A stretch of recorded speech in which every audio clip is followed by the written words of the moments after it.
মাথা চুল কাটছে 3000 টাকা, এইটুকু মাথা। সেলুন হলো বলছে কোথায় কাটবো আর কোথায় 3000 টাকা লোক, এর জ্ঞান নিয়ে আছে। 3000 টাকা মানুষ চুল কাটে, তো গেছে তাই কান ধরে ডলে দিচ্ছে, বলছে 3000 টাকা দিবি, তোর বাপের নাম ভুলে দিলে। আরো বলছে আস্তে আস্তে, বলছে তারা ডলে দিলে 3000 টাকা লোক, এক্ষুনি মাথায় ধরলি তো 5 মিনিটের কাজ।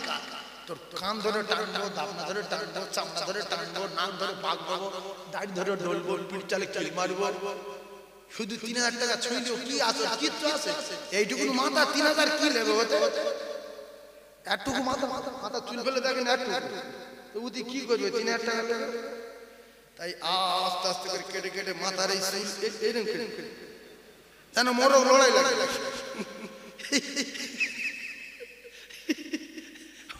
লড়াই করতে যাবে। আগে আমরা কি করতাম বলেন?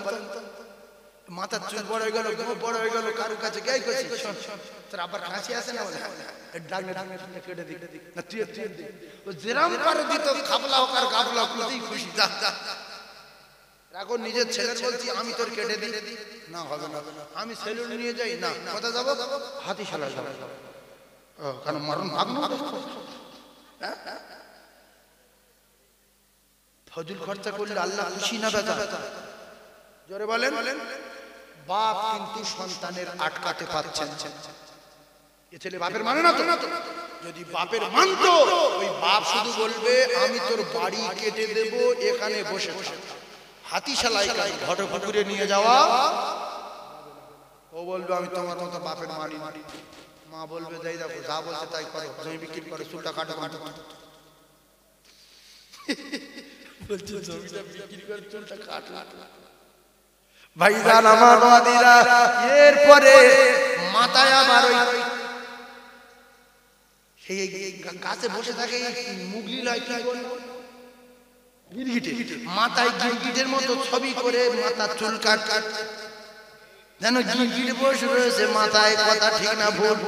ও মুসলমানেরা, একই জামানা রে, চারিদিকে নেড়া করে উপরে চুল কাটছে 2500, উপরে চুল কাটছে 3000, বাদি চুল কাটা শেষ, গাঁজা খাচ্ছে। তাহলে আমি গাঁজা যদি খাই, তাহলে এই পোশাকটা, আমার পোশাকটা রাস্তায় ফেলে রাখবো, ঘটবুর চৌমাথায় ফেলে রাখবো, সবাই মারাবে, সবাই পা তুলে দেবে, কুকুরে পেশাব করবে, গরুই মারাবে। আর আমার যদি জ্ঞান কমই ভালো থাকতো, আমি আমার পোশাকটা যদি আলমারিতে তুলে রাখতাম, আল্লাহ রাখতাম, ওই কুকুর সরকারের বাবার ক্ষমতা নাই, আমার পোশাক এসে পা তুলে দেবে। আমার পোশাক আমার জায়গা, আমার পোশাক কোথায়? জায়গা আছে, বাক্সের ভিতরে আছে। কুকুর দাবায় উঠলে বলে উঠতে হবে, কুকুর কারো দাবায় ওঠে, বারান্দায় যায়, হয়তো খুব জোর একটু গেট বাড়ি হলো ওইভাবে ছুট। আর এই জামা যদি রাস্তায় ফেলে দেয়, কুকুর বলবে দেখ ঠ্যাং ঠেলে ঝেড়ে ঝেড়ে, কালো মতো কি দেখা যাচ্ছে, ঝেড়ে ঝেড়ে, গরু এসে মারাবে। সেজন্য আপনার স্ত্রী হলো আপনার পোশাক। আপনি যদি ছেড়ে দেন টাকার লোভে, আল্লাহ পাকের কোরআন জানিয়ে দিলেন হুন্না লিবাসুল লাকুম ওয়া আনতুম লিবাসুল লাহুন্না। রাগ করলে হবে না, কথা মাথায় রাখতে হবে। আমার আল্লাহ পাক কোরআন কারীমের ভিতরে জানালেন ওয়া মা মিন দাব্বাতিন ফিল আরদি ইল্লা আলাল্লাহি রিজকুহা। কেন আপনারা কোরআন বিশ্বাস করেন না? আল্লাহ রুজি দেব বলেছে, কেন আপনারা মানেন না? আপনার স্ত্রী আপনার দায়িত্ব রাখতে হবে, আল্লাহ পাক জিম্মা দিয়েছেন, কেন আপনি মানেন না? ইয়া আইয়ুহাল্লাযীনা আমানু, এই মানুষের বাচ্চারা, এই ঈমানওয়ালারা, আমি আল্লাহ তোদের জানিয়ে দিলাম কু আনফুসাকুম ওয়া আহলিকুম নারা, তুই বাঁচ রে, জাহান্নামের আগুন থেকে বাঁচ। আর তোর বাপের বাঁচা, তোর মার বাঁচা, তোর গিন্নিটার বাঁচা পুরুষের হাতে তুলে দিসনি, তোর গিন্নির বাঁচা আমি আল্লাহ জানিয়ে দিলাম। শেষ জামানার দিকে যে গিন্নিগুলো লোকের হাতে তুলে দিচ্ছে মুসলমান, এদের কি হয়েছে?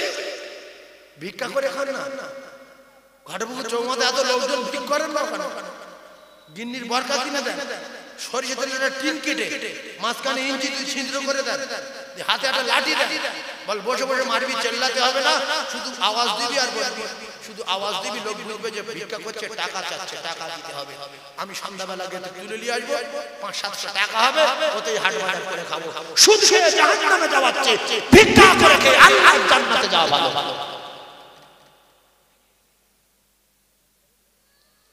কথা ঠিক বলছি না ভুল বলছি? কেউ যদি সুদ খেয়ে জাহান্নামে যায়, ভিক্ষা করে খেয়ে জান্নাতে যাওয়া ভালো না খারাপ? আবার নোংরা নারীরা বেরেন খাটিয়েছে, নোংরা নারীরা বেরেন খাটিয়ে বলছে, যদি আমি বন্ধন না করতাম টোটো কিনতো কি করে, আমি বন্ধন যদি না করতাম ঘর প্লাস্টার করতো কি করে, ছেলে মেয়েদের মানুষ করতাম কি করে, সুবিধা অসুবিধা 20-50 হাজার 1 লাখ টাকা পাই, এইটা কোথায় পেতাম? নোংরা নারী জাতির কলঙ্ক, শুধু করো নারী। তোমার বাপ পেয়েছিল কোথায়? তোমার মা টাকা পেয়েছিল কোথায়? তোমার বাপের আমলে তো বন্ধন ছিল না, তোমার মায়ের আমলে তো বন্ধন ছিল না।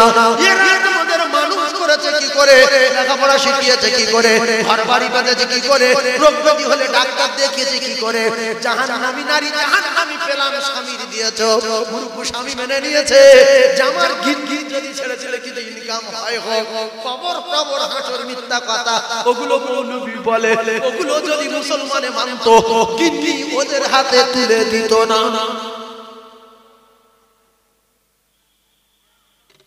আপনাদের টাউনে বলে আপনারা হয়তো বোঝেন না, গরিব এলাকাগুলো দেখেন সব লোক দেখে দেখে দখল করে ফেলে। তবে আপনার এলাকায় ঢুকবে একদিন, লিখে রেখে এসে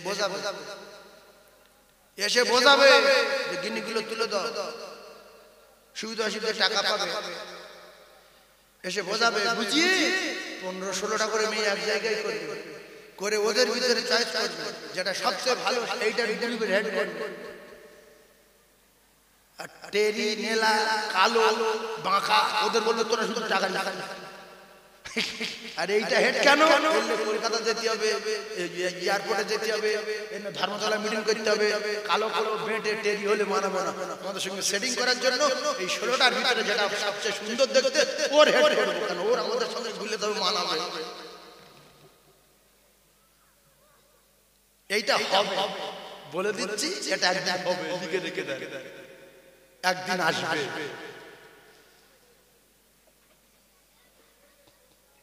ঠিক একদিন আসবে না? আসবে না মানে আসছে। আচ্ছা আসুক, ধরে নেন, বুঝতে পারবেন বেশি দিনের জন্য না, দুটো পায়ে ধরে বলছি, গিন্নিকে পর্দায় রাখে। আপনার স্ত্রীর দায়িত্ব আপনার, গ্রামের লোকের না। আপনার সন্তানের দায়িত্ব আপনার, গ্রামের লোকের না। আপনি কি এটা বোঝেন? মায়েদের পেটে যখন বাচ্চা আসে 3 ভাগ স্বামী বোঝেন, জানে মেলামেশা করলে বাচ্চা হয়, ওইটাই কি কায়দায় হচ্ছে, কি হচ্ছে, মুখ বোঝ কি করে হচ্ছে, খবর রাখার দরকার আছে না? মায়েদের পেটে যখন সন্তান আসে, কেতাবে লেখা ওই মা জননীরা অসুস্থ হয় না, যেটা মাসে মাসে অসুস্থ হয়ে যায়, পেটের সন্তান আসলে আর অসুস্থ হয় না। ওই তারটা নিয়ে বাচ্চার পেটের সঙ্গে লাগিয়ে দেওয়া হয়। কেতাবে লেখা মা জননী যে খাদ্যখানা খায়, এইবারে ওর থেকে যে রক্তটা হয়, ওই রক্তটা আল্লাহ বাচ্চার খাদ্য হিসাবে বাচ্চার পেটে পাঠিয়ে দেয়। তাহলে মায়ের রক্ত কার খাদ্য? কথা বলে বাচ্চার খাদ্য। এজন্য রাসূলুল্লাহ বলেছেন, মায়েদের পেটে যখন সন্তান আসবে, মায়েদের খানা চেক করে করে খেতে হবে। কারণ আমি যদি চোরের মাল খাই, হারাম মাল খাই, সুদের মাল খাই, ওটাই রক্ত তৈরি হবে, সেই রক্তটা বাচ্চার খাদ্য হয়ে যাবে, বাচ্চাটার রক্ত তালি হারাম রক্ত তৈরি হবে। এই জন্য 20 বছরের নিচে যে বাচ্চা কাচ্চাগুলো আসছে, 100-র ভিতরে 90টা ছেলে দেখবেন বিয়াড়া, এরা বিড়ি খাচ্ছে, এই সাইজ দম টানতে টানতে সেখানে বিড়ি টানছে। আর একটু বড় হলো গাঁজা খাচ্ছে। এই 20 বছরের উপরে ছেলেগুলো দেখেন কি আদবি, এখনো এরা এদের সম্মান, এদের আদর্শ, এদের চরিত্র সম্পূর্ণ আলাদা। 100-র ভিতরে 90টা ছেলে আলাদা, আর এই 20 বছরের নিচে 100-র ভিতরে 90টা ছেলে অন্যরকম হয়ে গেছে। এরা মানুষকে মানুষ বলে মানে না, দাম দেয় না, না বাপের মানে, না মায়ের মানে, না কিনা আলেম ওলামার মানে, না বড়দের মানে। এরা অন্যরকম হয়ে গেছে। এরা ছেঁড়া শুট করে, হাতে মোবাইল নিয়ে, চুল অন্যরকম কেটে যেন পাগলা হয়ে যায়। কারণ এদের খাওয়া দাওয়া খারাপ হয়েছে। ভিত যদি 3 ইঞ্চি হয়, উপরে যদি 20 ইঞ্চি চাপায় পারে, টাকা পয়সা হলে অকাল মৃত্যু আর সম্ভাবনা আছে। ভিত দিয়েছে কত? মুখে বলে 3 ইঞ্চি। আর এবারে ফুরফুরাতে পিল দিয়ে আসছে, ফুরফুরা পিলে এদের উপরে ভিত দিচ্ছে 40 ইঞ্চি। এই লোড টানতে পারবে কি? কারণ ভিতে কত? 3 ইঞ্চি। মানে ওর মা বন্ধনের টাকা তুলেছে আর খেয়েছে, সেই রক্তই বাচ্চা তৈরি হয়েছে। ওর ভিত 3 ইঞ্চি। ফুরফুরার পীর সাহেব এসে বলছে তাহাজ্জুদ নামাজ পড়িতে হইবে, ইশরাক কাজা করিলে হইবে না, সালাত তাসবিহ পড়িতে হইবে, কোরআন শরীফ তেলাওয়াত না করিলে বিপদে পড়িতে হইবে। বাবারা সন্ধ্যা বেলা জিকির করিতে হইবে, এছাড়া বাঁচিতে পারিবেন না, এছাড়া দুনিয়ায় বাঁচার কোনো লাইন পাইবেন না। এইগুলো করিতে হইবে বাবারা। কত 45-এর ভিতের ওয়াজ, 45-এর ভিত, কিন্তু যার শোনাচ্ছে ওর ভিত 3 ইঞ্চি। ওর উপরে যদি চাপাও অকাল মৃত্যু হবে। এই জন্য এত পীর, এত আল্লাহর ওলি, এত ওয়াজ, এত নসিহত কাজ নাই। যেই বিয়াড়া সেই বিয়াড়া, যেই বিয়াদব সেই বিয়াদব, যেই চিটিংবাজ সেই চিটিংবাজ, ওইভাবে চলছে।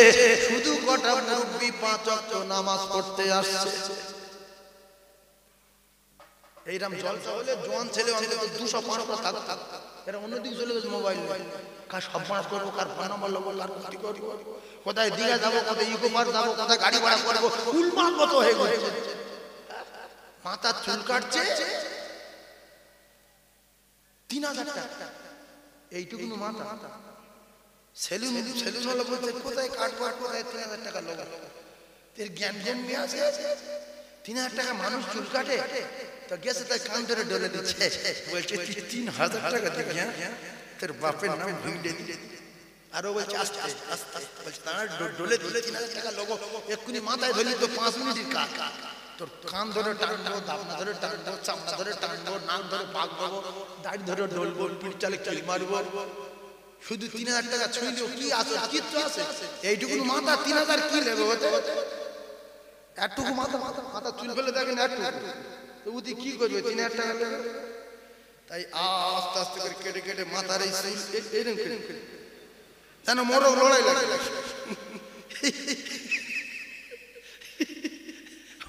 লড়াই করতে যাবে। আগে আমরা কি করতাম বলেন? মাথার চুল বড় হয়ে গেল, বড় হয়ে গেল, কারোর কাছে গাই করছি, তোর আবার কাছে আসে না, কেটে দিক না, তুই যেরাম করে দিত, খাবলা হোক আর গাবলা খুঁজেই খুশি। এখন নিজের ছেলের বলছি আমি তোর কেটে দিই, না হবে না, আমি সেলুন নিয়ে যাই, না কোথায় যাবো? হাতিশালা যাবো। কেন মরণ ভাগ্ন? ফজল খরচা করলে আল্লাহ খুশি না বেজা? জোরে বলেন। বাপ কিন্তু সন্তানের আটকাতে পারছেন। এ ছেলে বাপের মানে না তো? যদি বাপের মানতো, ওই বাপ শুধু বলবে আমি তোর বাড়ি কেটে দেব, এখানে বসে থাক। হাতিশালাই কাজ, ঘটে পুকুরে নিয়ে যাওয়া। ও বলবে আমি তোমার মতো বাপের মানি। মা বলবে যাই দেখো, যা বলছে তাই করো, জমি বিক্রি করে চুলটা কাটো। বলছে জমিটা বিক্রি করে চুলটা কাটো। ভাইজান আমার বাদিরা, এরপরে মাথায় আবার ওই সেই গাছে বসে থাকে মুগলি লয়, কি বলে গিরগিটে, মাথায় গিরগিটের মতো ছবি করে মাথা চুল কাট যেন গিরগিটে বসে রয়েছে মাথায়। কথা ঠিক না ভুল? ও মুসলমানেরা, একই জামানা রে, চারিদিকে নেড়া করে উপরে চুল কাটছে 2500, উপরে চুল কাটতে 3000, বাদি চুল কাটা শেষ গাঁজা খাচ্ছে। বিএ পাস করলে বলে বিএ পাস করলে বলে এমএ কমপ্লিট করেছি। বিএ পাস করলে এমএ পাস করলে তো জ্ঞান আলাদা হয়। এখনকার পাশিয়ার গুলো লক্ষ্য করে দেখেন, বিএ পাস করে ছেঁড়া শুট করছে, বিএ পাস করে আপনার কিনা আন্ডার প্যান্ট পরে ঘুরছে। আছে না? এত শিক্ষিত ছেলে আন্ডার প্যান্ট পরে এক্সারসাইজ গেঞ্জি গায়ে দিয়ে ওইভাবে মার্কেটে ঘুরছে, বাজারে ঘুরছে। আল্লাহর কসম, মুসলমানের ঘরে জন্ম নিয়ে হাঁটুর কাপড় তলা হাঁটুর কাপড় তলা কি জোরে বলে, নাভি থেকে হাঁটু নিচে পর্যন্ত ওটা জ্ঞানী গম্ভীর আন্ডার প্যান্ট। এই দেখে দেখে কিছু মেয়েও আন্ডার প্যান্ট ধরেছে। কথা ঠিক বলছেন? চলেন আমার সঙ্গে, যদি বিশ্বাস হয় আমি দেখাবো। লক্ষ লক্ষ টাকার বাড়ি, বিরাট বাড়ি, অনেক দামি গাড়ি, কিন্তু মেয়ে ছেলে আন্ডার প্যান্ট পরে এক্সারসাইজ গেঞ্জি গায়ে দিয়ে ঘুরছে। আমি ভাবি যে আল্লাহর যতখানে কাপড় যদি এর বাপের জুটতো, অন্তত হাঁটুটা ঢাকা পড়লে একটু ভালো লাগতো। হাঁটু ঢাকা পড়লে একটু ভালো। এই জ্ঞান অর্জন হচ্ছে আখেরি জামানায়। তাই আমরা মুসলমান দেখা দেখি আমাদের গিন্দিগুলো তুলে দিয়েছি, তোরা লেট টাকা দে, শরীরটা খারাপ, টাকা ইনকাম করতে পারি না, গিন্দির সঙ্গে সুদের ব্যবসা কর, আর মাঝে মাঝে টাকা চাইছে টাকা দিবি। একটা কথা মাথায় রাখেন, কলিজার টুকরা ভাইরা আমার, আর স্ত্রী একটা লম্ফ জ্বালিয়ে নিয়ে রাস্তা দিয়ে যেতে যেতে ঘাটে গাদা ছিল, আপনার 3 লাখ টাকা ধান ছিল, ধানের গাদা জ্বালিয়ে দিল রে মুসলমান। এলাকার লোক পানি দিয়ে নিভাতে পারলো না। গাদা জ্বালে জ্বলে যাওয়ার পরে স্ত্রী কাঁদতে, কি হলো সর্বনাশ। স্বামী কাদা কাটা করার পরে স্ত্রীকে বোঝাতে, সোনা কেঁদো না, ক্ষতি ছিল কপালে, ক্ষতি হয়ে গেছে, কি হবে আল্লাহ যতটুকু নসিবে রেখেছিল ততটুকু হয়ে গেছে, কেঁদো না। আল্লাহ যদি চায় আবার ফিরিয়ে দেবে মাল দৌলত, আবার আগামী বছরে চাষ করব, কেঁদো না। মেনে নিলাম। 1 সপ্তাহ পরে আমার বিছানাতে একজন শুয়ে আছে, আর আমি বাইরে থেকে এসে দেখছি আমার স্ত্রী অন্য একটা পুরুষের গালে একটা পান সেজে নিয়ে দিচ্ছে। পানটার দাম 5 টাকা, ধানের গাদার দাম 3 লাখ টাকা। ধানের গাদায় আপনার রাগ হলো না, আপনি মানিয়ে নিলেন, কিন্তু 3 টাকার পান যখন আপনার স্ত্রী অন্য লোকের গালে দিচ্ছে, তখন আপনার রাগ বাড়বে না কমবে?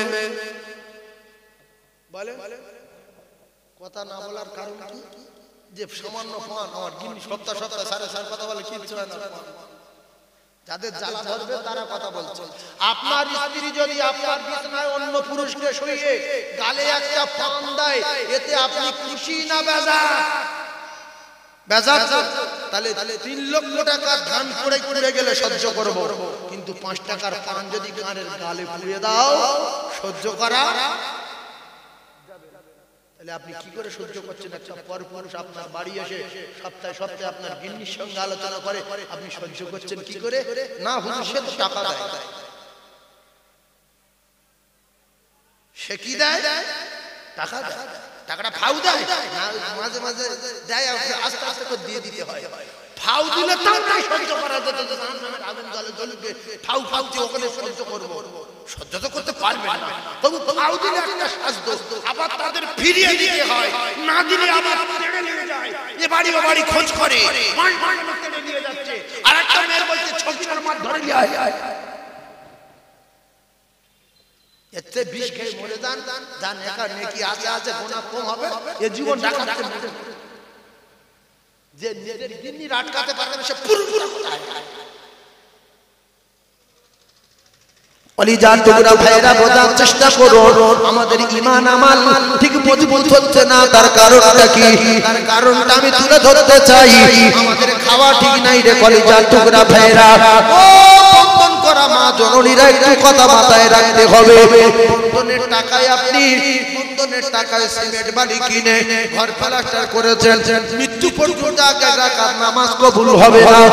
এরপরে আপনার ওই ছেলেগুলো মেয়েগুলো যে আপনি ওই বন্ধনের টাকায় চাল কিনে, বন্ধনের টাকায় গোশ কিনে আপনি খানাগুলো খেয়েছেন, তার থেকে যে রক্তটা হয়েছে আপনার বাচ্চার খাদ্য হয়েছে, ওই বাচ্চার জীবনটা আপনি নষ্ট করে দিয়েছেন।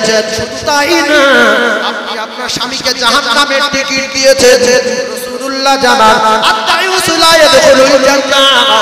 এরপরে আপনি আপনার স্ত্রী, আপনার শ্বশুরটাকে আপনি জাহান্নামী নারী হয়ে আপনার শ্বশুরকে খাইয়েছেন ওই সুদের হাতে, আপনার শ্বশুর জাহান্নামের টিকিট পেয়ে গেল। আর আপনার শাশুড়িটা কোরআন তেলাওয়াত করনে ওয়ালি, আপনার শাশুড়ি নামাজি শাশুড়ি ছিল, আপনার শাশুড়িটাকেও জাহান্নামের টিকিট দিয়ে দিলেন। যদি বলেন আপনার স্ত্রীকে আপনি ছাড়তে পারবেন না, ছাড়াতে পারবেন না, বন্ধন থেকে সরাতে পারবেন না, তাহলে আপনার মা বাপকে বাঁচানোর জন্য, আর আপনি যদি বলেন আমি জাহান্নামের আগুন থেকে বাঁচবো, অন্তত আপনি আর আপনার মা আর আপনার বাপ এই তিনজনা স্ত্রীকে রেখে ভিক্ষা করে খান, স্ত্রীর হাতে খাবেন না। কেন? সুদখোর নারী জাহান্নামী, ওই নারী জাহান্নামের টিকিট ভবিষ্যৎ দেবে। ইমাম সাহেবের মাসে একবার খাবে, তারও হালকা দেবে। এই একটা গজল শুনছেন না?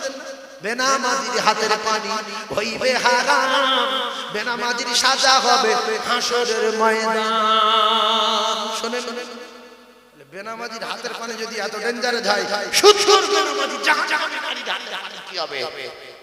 সেই জন্য সহজে বলে দেন যে কাল সকাল থেকে বন্ধন বন্ধ, বই দাও পড়াবো। তুমি পুরো বংশ ধ্বংস করছো। স্ত্রী হয়ে আমার জাহান্নামের টিকিট দিলে, সন্তানগুলো শেষ হয়ে গেল, বুড়ো মাটাও টিকিট পেয়ে গেল, বাপটাও টিকিট দিলে, আর টিকিট দেওয়া যাবে না। এবারে আমরা তওবা করব আল্লাহর কাছে, যে বেঁচে আছি আল্লাহ, যা চেয়েছি যা করেছি, কথা দিচ্ছি আর করব না। কথা কথা কথা আল্লাহ আপনি কবুল করে নেন। আল্লাহ বলছে আমি কুদরতি করে তুলব, শোনার পরে যদি না মানে এর ব্যবস্থা আমি করব। এখনো বাঁচিয়ে রেখেছে আল্লাহ, তওবা করে নেন। সকালবেলা গিন্নি বলেন যে আমি আমার মা নিয়ে আর বাপের নিয়ে চলে যাচ্ছি কলকাতা, ভিক করব, তুই যতদিন না মরবি ভিডিও উঠবো। তাই বলার দরকার আছে না? আর যদি বলেন আমার স্ত্রী আমার কথা শুনবে, কাল সকাল থেকে ছেড়ে দেবে, তাহলে সবাই এক হয়ে গিয়ে সকালবেলা বন্ধ করে দিয়ে শান্তির সঙ্গে সংসার করুন, তওবা করে অনেক দিন বাঁচবেন। আর যদি বলেন অকাল মৃত্যু চাই, এইভাবে চালিয়ে যান, অকাল মৃত্যু হবে, কেউ ঠকাতে পারবে না। শর্ত বাঁচার জন্য ইন কুনতুম মুমিনিন, আল্লাহ কোরআন তোমাদেরকে মুমিন হতে হবে। ওমা খালাকাতুল জিন্না ওয়াল ইনসা ইল্লা লিয়াবুদুন, আমি শুধুমাত্র ইবাদত করার জন্য পাঠিয়েছি। জোরে বলুন সুবহানাল্লাহ। জোরে চিল্লে বলে, আরো জোরে বলে না।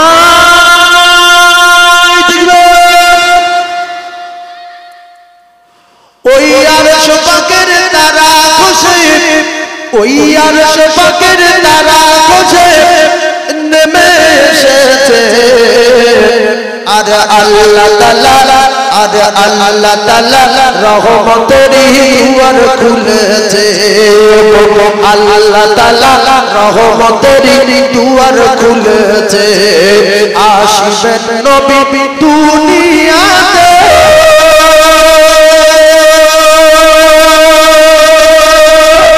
ওগো তাওরাতে লেখা আছে, আসবেন নবী দুনিয়াতে, ওগো তাওরাতে লেখা আছে, আর ইনজিলে বিশ্ব নবী খবর দিয়েছে, আর আল্লাহ তাআলা, আর আল্লাহ তাআলা রহমতের দুয়ার খুলেছে, আল্লাহ তাআলা রহমতের দুয়ার খুলেছে। ওই মা বাবার কথা মতো যেন চলে না, ওই মা বাবার কথা মতো যেন চলে না, আরে আল্লাহ নবীজির দয়া তারা পাবে না। মা বাবা পাওনি আপন, আরে মা বাবারে করো যতন, মা বাবা পাওনি আপন, আরে মা বাবারে করো যতন, আরে মার কলিজা দিল আল্লাহ সহে না, আল্লাহ নবীজির দয়া তারা পাবে না ওই আরশ পাকের তারা খোঁজ নেমে এসেছে আর আল্লাহ তাআলা রহমতেরই দুয়ার খুলেছে আল্লাহ তাআলা রহমতেরই দুয়ার খুলেছে বলো লা ইলাহা বলেন গুনাহ হবে না বলেন লা ইলাহা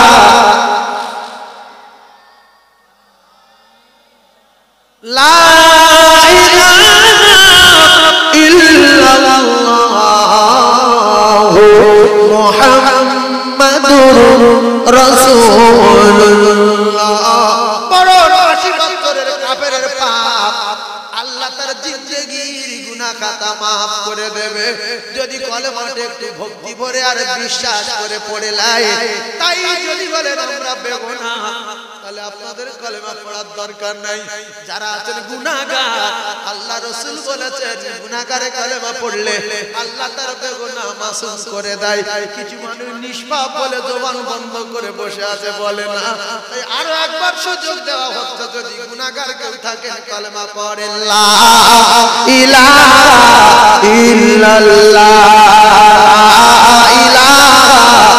ইল্লাল্লাহ লা ইলাহা ইল্লাল্লাহ মুহাম্মাদুর রাসূলুল্লাহ বলে হাসবি রাব্বি জাল্লাল্লাহ জোরে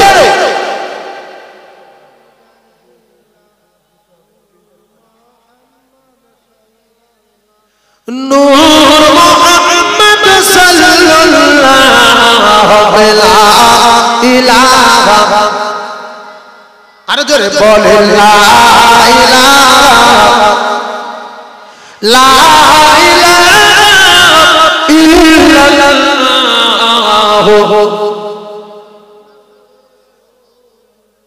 সকলে বলেন সাল্লাল্লাহু আলাইহি ওয়াসাল্লাম তাহলে আমরা পরিবর্তন হয়ে যাব ইনশাআল্লাহ বিশ্বাস করুন আল্লাহ পাক এই ঈমানের বদলা আল্লাহ পাক আমাদের দুনিয়ায় শান্তির সঙ্গে রাখবেন সকলে বলুন না সুবহানাল্লাহ এরপর আমি যে কথা প্রথমে শুরু করেছিলাম সেই কথার দিকে এগিয়ে যাব রাসূলুল্লাহকে যারা ভালোবেসেছিলেন তাদের দিকে আমাদের শিক্ষা নেওয়া দরকার আছে না নাই আল্লাহ নবী দিন দুনিয়ার বাদশাহ আখির আমদাদ তাজদার মদিনা বিশ্ব নবীর এক পাগল ছিল আল্লাহ তার জান্নাতি ঘোষণা দিয়ে দিল ও কলিজার টুকরারা আল্লাহর নবীর প্রত্যেকটা সাহাবী জান্নাতি না জাহান্নামী প্রত্যেকটা সাহাবী জান্নাতি না একটা জাহান্নামে যাবে সবাই জান্নাতে এইটা ঈমান রাখবেন আমরা কে জান্নাতে যাব গ্যারান্টি নাই তবে রাসূলুল্লাহ বলেছে যারা আমার চোখে দেখিনি স্বপ্নে দেখতে পারে যারা চোখে দেখিনি স্বপ্নে দেখতে পারে এই স্বপ্নে যদি কেউ রাসূলুল্লাহকে চোখে দেখে আল্লাহ রাসূল বলেছেন তারও ঠিকানা জান্নাত জাহান্নামের আগুন স্পর্শ করতে পারবে না কারণ সে স্বপ্নে হলো রাসূলুল্লাহকে ঈমানি হালতে দেখেছে জোরে জোরে তবে নবীকে যারা ঈমানি হালতে দেখেনি এদের কোনো অফার নাই নবীকে যারা ঈমানি হালতে দেখেনি ঈমানি হালতে যারা রাসূলুল্লাহকে যারা ঈমানি হালতে দেখেনি এদের কোনো অফার নাই কারণ আবু জেহেল ঈমানি হালতে দেখেনি কাফিরি হালতে দেখে এইজন্য কাফেরের খাতা থেকে নাম কাটি আর আমরা এখন ঈমানদার আমরা যদি রাসূলুল্লাহকে স্বপ্নেও দেখতে পাই আমাদের জন্য জাহান্নামের আগুন হারাম তাহলে স্বপ্ন দেখার একটা লাইন বলে দেব অন্তত প্রত্যেকদিন রাতের বেলা যদি সময় না পান অন্তত পক্ষে সূরা ইখলাস 3 বার পড়ে কয়েকবার দরুদ শরীফ পড়ে শুয়ে পড়বেন কয়েকবার দরুদ শরীফ পড়ে শুয়ে পড়বেন সঙ্গে কিন্তু নামাজি হতে হবে আল্লাহ চায় রাসূলুল্লাহ স্বপ্নে দিদার হয়ে যাবে জোরে বলুন সুবহানাল্লাহ কিন্তু আমরা তো পড়ি না, না কুলু পড়ি না দরুদ পড়ি, শুয়ে গালাগালি করতে শুয়ে পড়ি। ও শালা সুমন দিয়েই করলো, ওর কাছ টাকা পাওয়া দিল না, মোবাইলটা দেখি বলে মোবাইল ডান্স দেখতে দেখতে ভেঙে পড়ছে, ডান্স দেখতে দেখতে দেখতে মোবাইল হাতে পড়ে গেছে বুকে, শুনে হচ্ছে বুকের উপর ডান্স হচ্ছে, ছেলেটা বলছে যাবো কোথায় রে, ডান্স দিচ্ছে কি হবে না হবে না। 3 ভাগ লোক মোবাইল দেখতে দেখতে ঘুমায়, আর যারা বড় মোবাইল ব্যবহার করতে পারে না ওই ছোট জিও সিম জিও মোবাইল ওর ভিতরে অনেক কিন্তু ছোট ছোট বইটই হয় না ওই দেখছে। এখানে কোরআন শুনতে শুনতে ঘুমানো যায় না, না কোরআন ভালো লাগে না, গান গান হলে মনটা শান্তি হয়, আন্ডারস্ট্যান্ড ভালো লাগে, জাইয়া ভালো লাগে, পর্দার সঙ্গে আলেম ওলামা ওয়াজ করছে এগুলো ভালো লাগছে না। সেই জন্য 100-র ভিতরে 90টা মুসলমান গান শুনতে শুনতে ঘুমাচ্ছে আর ডান্স দেখতে দেখতে ঘুমাচ্ছে। এদের মুখে দরুদও নাই, এদের মুখে সূরা ইখলাস নাই। আল্লাহর কসম যদি শোয়ার সময় 3 বার কুলু করে শুয়ে পড়েন, রাসূলুল্লাহ বলেছেন এক হাতে কোরআন শরীফ পড়ে জানে শুয়ে ঘুমিয়ে পড়লো। জোরে বলুন, আরো জোরে বলেন। কে কে আমলটা করবেন নবী দেখার জন্য? 3 বার সূরা ইখলাস, সূরা ফাতিহা সহ 3 বার, একবার সূরা ফাতিহা, 3 বার সূরা ইখলাস, আর যে কবার পারেন দরুদ শরীফ পড়ে পড়ে ঘুমিয়ে যাবেন। আল্লাহ চায় মৃত্যুর আগে রাসূলুল্লাহ চাঁদ মুখ নসিব হবে। একজন আছেন পারবেন যে আমি সূরা ফাতিহা একবার পড়বো, 3 বার কুনূত সূরা পড়বো, কয়েকবার দরুদ পড়বো নবীর দেখার আশায়? কে কে আছেন দেখি হাত তোলেন। আল্লাহ সবাই হাত তুলেছে, আল্লাহ আপনি কবুল করেন, বলেন আমিন। আল্লাহ আপনি কবুল করেন, বলেন আমিন। আল্লাহ আপনি কবুল করেন, বলেন আমিন। নারায়ে তাকবীর। এটাই জীবন ধন্য যে এতগুলো মানুষ হাত উঁচু করেছে আমরা নবীর দেখার জন্য সূরা ফাতিহা আর সূরা ইখলাস 3 বার পড়ে আর দরুদ পড়তে পড়তে ঘুমাবো, শুধু রাসূলুল্লাহ দেখবো। আল্লাহ আপনাদের প্রত্যেকের, আল্লাহ আমাদের সকলের মৃত্যুর আগে যেন রাসূলুল্লাহ চাঁদ দেখার তৌফিক দেন, বলেন আমিন। আরো জোরে বলুন আল্লাহুম্মা আমিন। আর একবার বলুন আমিন। ভাইরা মা বাবাদিরা যুবকেরা জনেরা, আল্লাহ নবী দিন ও দুনিয়ার বাদশাহ তাজদার মদিনা হাবিবুল্লাহ জানিয়েছেন তোমরা দুনিয়ায় বেঁচে থাকতে, তোমরা দুনিয়ায় বেঁচে থাকতে থাকতে দুনিয়া ও মাতরাতুল আখিরাহ, তোমরা আখিরাতের পুঁজি সংগ্রহ করো। যদি তোমরা কবরে না যেতে চাও, দুনিয়ায় 3 তলা বাড়ি না করে, দুনিয়ায় 4 তলা বাড়ি না করে, আপনারা একটা কথা বলেন, আমার রাসূলুল্লাহ ধনী না গরীব? সত্য কথা বলেন।